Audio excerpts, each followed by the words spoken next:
In my free time outside of Twitter, I experiment a little bit with telling stories online, experimenting with what we can do with new digital tools. And in my job at Twitter, I actually spend a little bit of time working with authors and storytellers as well, helping to expand out the bounds of what people are experimenting with.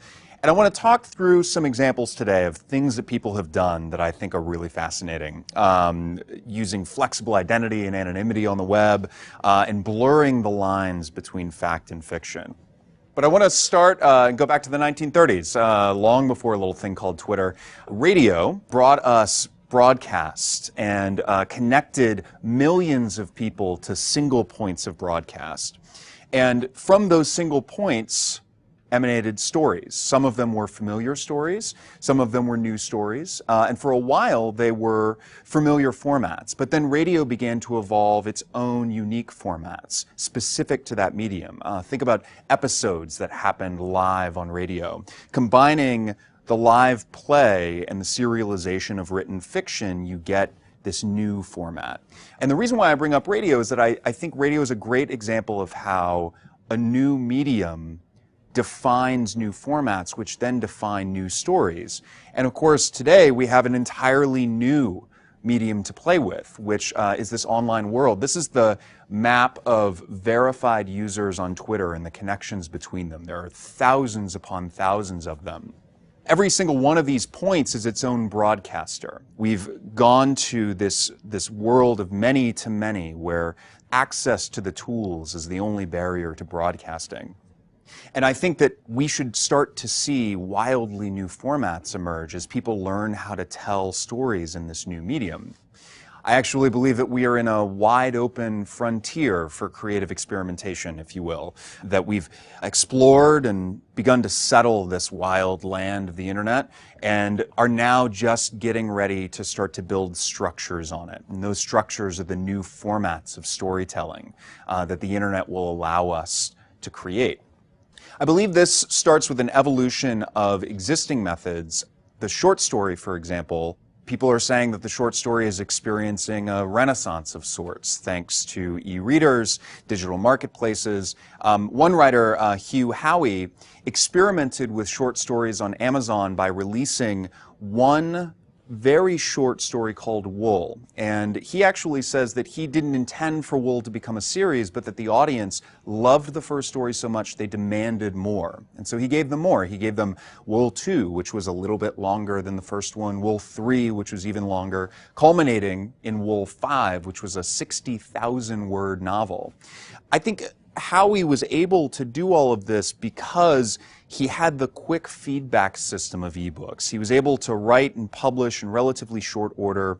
There was no mediator between him and the audience. It was just him directly connected with his audience and building on the feedback and enthusiasm that they were giving him. So this whole project was an experiment. It started with the one short story, and I think the experimentation actually became a part of Howie's format.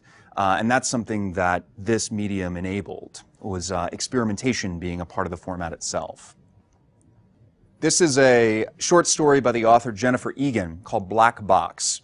It was originally written specifically with Twitter in mind. Egan convinced the New Yorker to start a New Yorker fiction account from which they could tweet all of these lines that she created. Now, Twitter, of course, has a 140-character limit. Egan mocked that up just writing manually in this storyboard sketchbook, used the physical space constraints of those storyboard squares to write each individual tweet. And those tweets ended up becoming over 600 of them that were serialized by the New Yorker. Every night at 8 p.m., you could tune in to a short story from the New Yorker's fiction account. I think that's pretty exciting. Tune in literary fiction. The experience of Egan's story, of course, like anything on Twitter, there were multiple ways to experience it. You could scroll back through it. But interestingly, if you were watching it live, there was this suspense that built because the actual tweets, you had no control over when you would read them. They were coming at a pretty regular clip, but as the story was building, normally as a reader, you control how fast you move through a text. But in this case, the New Yorker did. And they were sending you bit by bit by bit. You had the suspense of waiting for the next line. Another great example of fiction and the short story on Twitter, Elliot Holt is an author who wrote a story called Evidence. Began with this tweet: on November 28th at 10:13 p.m., a woman identified as Miranda Brown, 44, of Brooklyn, fell to her death from the roof of a Manhattan hotel. Begins in Elliot's voice, but then Elliot's voice recedes, and we hear the voices of Elsa, Margot, and Simon, characters that Elliot created on Twitter specifically to tell this story, a story from multiple perspectives leading up to this moment at 10:13 p.m. when this woman falls to her death. These three characters brought an authentic vision from multiple perspectives. One reviewer called Elliot's story, quote, Twitter fiction done right, because she captured that voice and she had multiple characters and it happened in real time. Interestingly, though, it wasn't just Twitter as a distribution mechanism, it was also Twitter as a production mechanism. Elliot told me later she wrote the whole thing with her thumbs. She laid on the couch and just went back and forth between different characters, tweeting out each line by line. I think that this kind of spontaneous creation of what was coming out of the characters' voices really lent an authenticity to the characters themselves, but also to this format that she had created of multiple perspectives in a single story on Twitter. As you begin to play with flexible identity online, it gets even more interesting as you start to interact with the real world. Things like Invisible Obama or the famous binders full of women that came up during the 2012 election cycle, or even the fan fiction universe of West Wing Twitter, in which you have all of these accounts for every single one of the characters in the West Wing, including the bird that taps at Josh Lyman's window in one single episode. All of these are rapid iterations on a theme. They're creative people experimenting with the bounds of what is possible in this medium. You look at something like West Wing Twitter, in which you have these fictional characters that engage with the real world. They comment on politics. They cry out against the evils of Congress. Keep in mind, they're all Democrats. And they engage with the real world. They respond to it. So once you take flexible identity, anonymity, engagement with the real world, and you move beyond simple homage or parody, and you put these tools to work in telling a story, that's when things get really interesting. So during the Chicago mayoral election, there was a parody account. It was Mayor Emanuel. It gave you everything you wanted from Rahm Emanuel, particularly in the expletive department. This foul-mouthed account followed the daily activities of the race, providing commentary as it went. It followed all of the natural tropes of a good, solid Twitter parody account, but then started to get weird. And as it progressed, it moved from this commentary to a multi-week, real-time science fiction epic, in which your protagonist, Rahm Emanuel, engages in multi-dimensional travel on election day, which is it didn't actually happen. I double-checked the newspapers, and then very interestingly, it came to an end. This is something that doesn't usually happen with a Twitter parody account.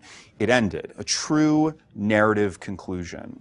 And so the author, Dan Sinker, who was a journalist, who was completely anonymous this whole time, I think, Dan, it made a lot of sense for him to turn this into a book because it was a narrative format in the end. And I think that turning it into a book is representative of this idea that he had created something new that needed to be translated into previous formats.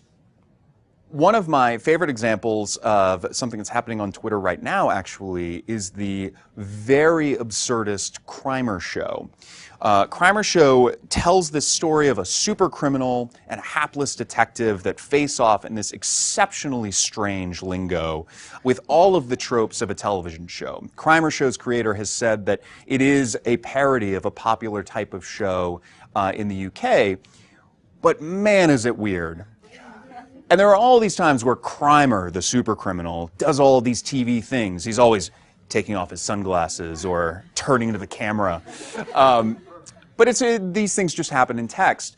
I think borrowing all of these tropes from television, and additionally, presenting each crimer show as an episode, spelled EPPASOD, episode, presenting them as episodes, really, it creates something new. There is a new episode of Crimer Show on Twitter pretty much every day, and they're archived that way. And I think this is an interesting experiment in format. Something totally new has been created here out of parodying something on television. I think in nonfiction real-time storytelling, there are a lot of really excellent examples as well. Real-Time World War II is an account that documents what was happening on this day 60 years ago in exceptional detail, as if you were reading the news reports from that day. And the author Teju Cole has done a lot of experimentation with putting a literary twist on events of the news. In this particular case, he's talking about drone strikes. I think that in both of these examples, you're beginning to see ways in which people are telling stories with nonfiction content that can be built into new types of fictional storytelling. So with real-time storytelling, blurring the lines between fact and fiction, the real world and the digital world, flexible identity, anonymity, these are all tools that we have accessible to us, and I think that they're just the building blocks. They are the bits that we use to create the structures, the frames, that then become our settlements on this wide open frontier for creative experimentation. Thank you.